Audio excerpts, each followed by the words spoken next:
गुजारिश कंदुसि दादू खान नौजवान सुहे शायर सजाद यूसुफ के त पाण अचे ऐं उनजो चवणा त मां शेख अयाज़ जी का शइ तरन्नुम में पेश कंदुसि सही पाबंदी का काने का अयाज़ असांजो हो तू सजाद बि असांजो ही माशूक बि असांजा त आशिक़ बि असांजा।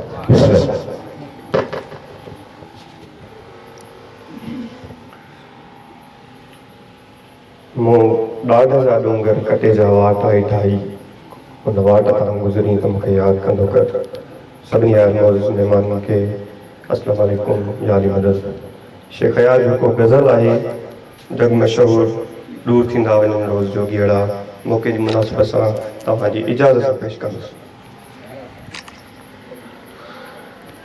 दूर थींदा वञनि रोज़ जोगीअड़ा तूं वञा पियो जीअं हायड़े जीअड़ा।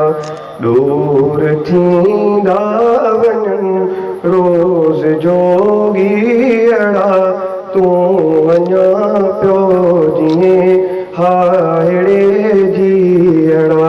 जीअड़ा जीअड़ा हायड़े जीअड़ा।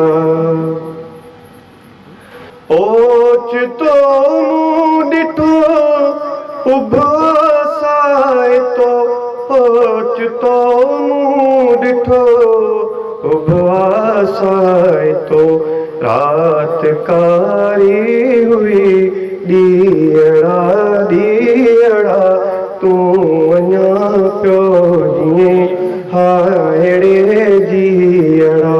दूर थींदा वञनि रोज़ जोगीअड़ा तूं वञा पियो जीअं हायड़े जीअड़ा।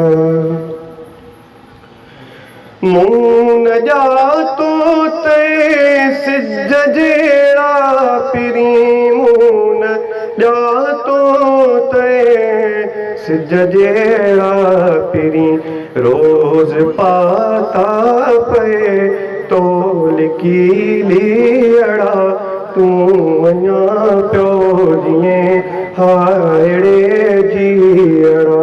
दूर थींदा वञनि रोज़ जोगीअड़ा तूं वञा पियो जीअं हायड़े जीअड़ा। आ मुंहिंजे तॾे वेहो रे अॾे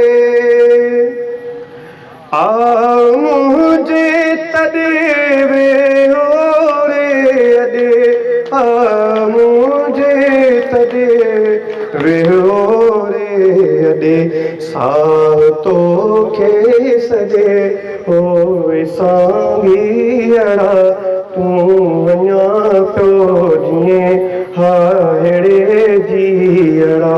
दूर थींदा वञनि रोज़ जोगीअड़ा तूं वञा पियो जीअं हायड़े जीअड़ा। छो अयाज़ वरी छांव ॻोल्ही पियो छो अयाज़ वरी छांव ॻोल्ही पियो छो अयाज़ वरी छांव ॻोल्ही पियो।